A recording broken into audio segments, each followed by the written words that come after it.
Alright guys, once again guys, this is me Advocate Akil और I am here to tell you something about new things today. Alright, तो कल मैंने आपको remedy के मतलब कुछ टाइम पहले मैंने आपको रेमेडी बताई थी 264 ऑफ IPC. ठीक है, आप अगर लॉ के स्टूडेंट्स हो तो बहुत बढ़िया है तुम्हारे लिए, एक एक चीज़ में बहुत सारी क्लियर करवाऊंगा. मगर अगर इसको सब्जेक्ट ना देख कर अगर अपनी रियल लाइफ से जोड़ोगे ना तो हर किसी के लिए ज़रूरी होती है दोस्त.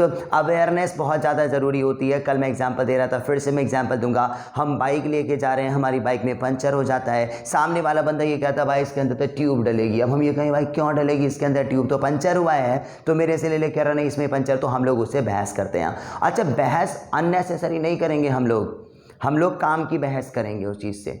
ठीक है ना. और पता है क्या, ऐसे में आप बहस कर रहे हो, नहीं भाई सामने वाला कह रहा नहीं ये तो 50 रुपये का है, मतलब ये मान लो 500 रुपये की ट्यूब है बाइक की. सामने वाला कहेगा, आप ये कहोगे नहीं 300 की है, वो कहेगा नहीं 500 की, आप क्या 300 की. तो इस ऐसे में क्या करोगे, भाई देख सुन इसके बॉक्स पे देख प्राइस क्या लिखा हुआ है. अब यहाँ पे बंदा बाउंड हो गया, अबे हाँ यार प्राइस तो इसमें 300 लिखा हुआ है. तो बात वो होती है किसी चीज़ को ठोक के बोल देना. ये जो हमारे पास में लॉ होते हैं ना, तो ये बता देते हैं, ये हमारी बहस को ख़त्म कर देते हैं, वहाँ पे बाउंड कर देते हैं. देखो आज मैं आपको बात बताऊंगा CRPC के बारे में. CRPC,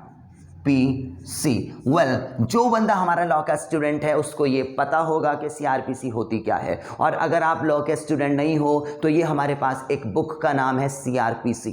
ये कुछ हमारे पास IPC इंडियन पिनल कोड 1860 और जिस CRPC 1973 हमारे पास में ना बुक्स होती हैं. इनका क्या क्या काम होता है मैं आपको कभी और बता दूंगा. ठीक है. और वैसे जानना जरूरी है, नॉलेज तो हर किसी चीज़ की होनी चाहिए, तो ज़्यादा से ज़्यादा हमारे पास. मगर इसके अंदर की बात बताता हूं. देखो आप इस चीज़ में मत खोना, मगर जो चीज़ मैं बात बताना वो चीज़ आपके लिए बहुत ज़्यादा बढ़िया होती है. देखो आज मैं आपको ये बात बताना चाहता हूं कि देखो कभी ना कभी हम लोगों को ना पुलिस स्टेशन में जाने की ज़रूरत हो जाती है. कोई बंदा हमसे अनवांटेडली लड़ रहा है, ठीक है ना. अब लड़ रहा है, अब तुम उससे अपने पड़ोसी से परेशान हो गए. ठीक है ना. अब ऐसे में क्या करते हो, आप डरते हो कि यार मैंने अगर पुलिस वाले को फ़ोन कर दिया, यहाँ पर आ गए तो ये फिर मेरे से लड़ेगा.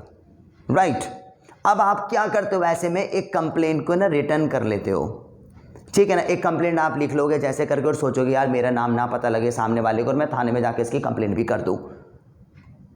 अब आप थाने की तरफ मूव कर रहे हो, आपने कंप्लेंट लिख ली है. ठीक है ना.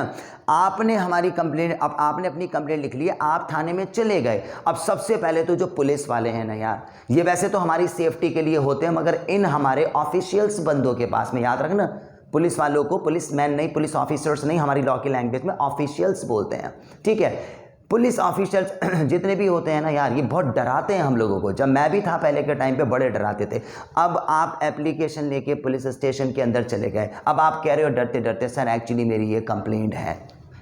ठीक है ना, कंप्लेंट है. सामने वाला बंदा कह रहा किस चीज़ की कंप्लेंट है, कैसे भी कंप्लेंट है. ठीक है ना, जाओ इसको सही से लिख कर आओ या तुम्हारी कंप्लेंट नहीं होगी, और नहीं तो तुम इसको फोटोकॉपी करा के लाओ. मतलब कहीं ना कहीं वो आपको ना वापस भेजना चाहता है दोस्त, वापस आपको भेजना चाहता है. तो यहाँ पे आप याद रखना हमारे पास CRPC अंडर सेक्शन हमारे पास में 154 सबसेक्शन ए होता है, एक होता है इसका सबसेक्शन एक.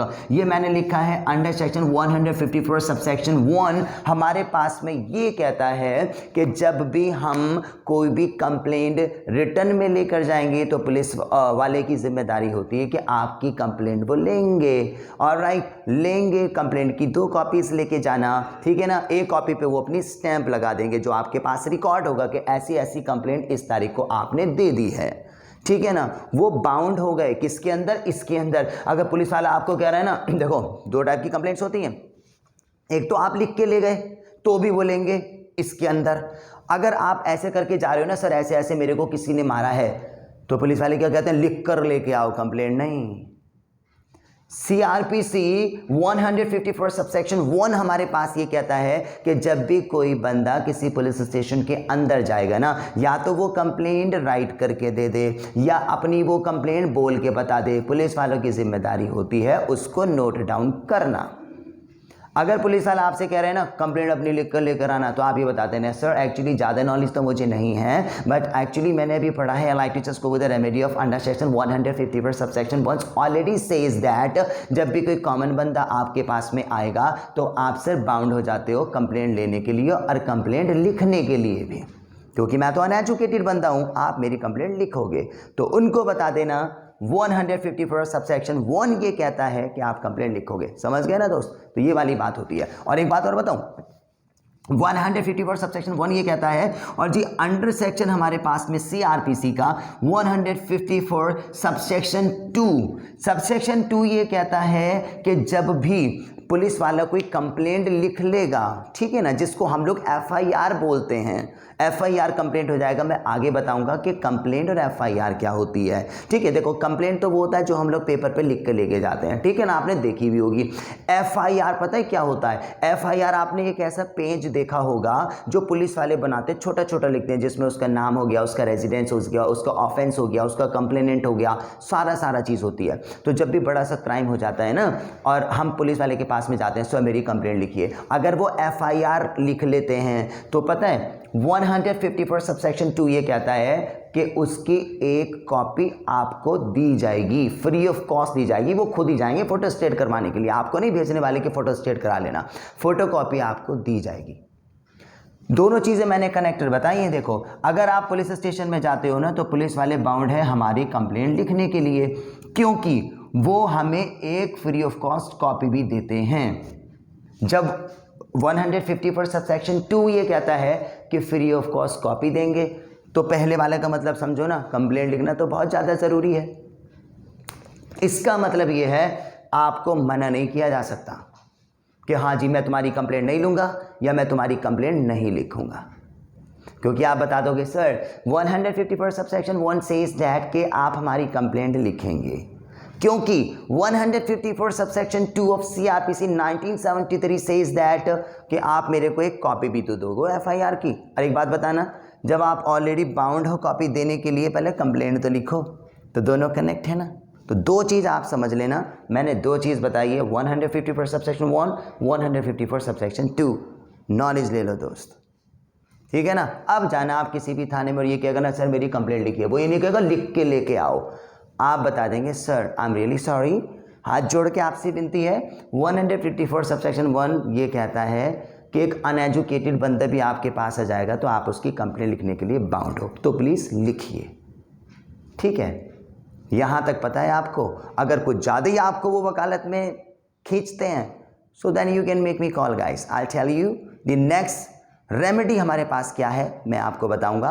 अभी मेरा नंबर यहाँ पर नहीं है, मगर बहुत सारी चीज़ें ये कलेक्ट हो जाएंगी कि आप जब 1 बताओगे, 2 बताओगे, 3 बताओगे ना, तो आप इतनी सारी चीज़ें बता दोगे, सामने वाला बंदा तो कहेगा नहीं सर इससे अगला वाला प्रोसीजर भी मैं करूँगा। Alright, so thank you very much guys, आज मैंने यही बताया आपको। I will be right back, दोनों चीज़ याद रखना। ऑलराइट, इसको वापस देख लेना। नॉलेज बहुत बढ़िया है हमारी, हम किसी भी वाले बंदे से ना बता सकते हैं कि एक्सक्यूज़ मी मुझे पागल नहीं बना सकते आप, क्योंकि आई नो दैट क्या लिखा हुआ है। ऑलराइट, तो किसी पुलिस वाले से डरना मत, जाना direct. I will right back guys with new things. This is me, my name is advocate Aqil. वैसे तो आकिल सर के नाम से मेरे को और चैनल्स में जानते हैं, but here I have to apply my name is advocate Aqil. So no problem guys, I will right back with new things. Thank you.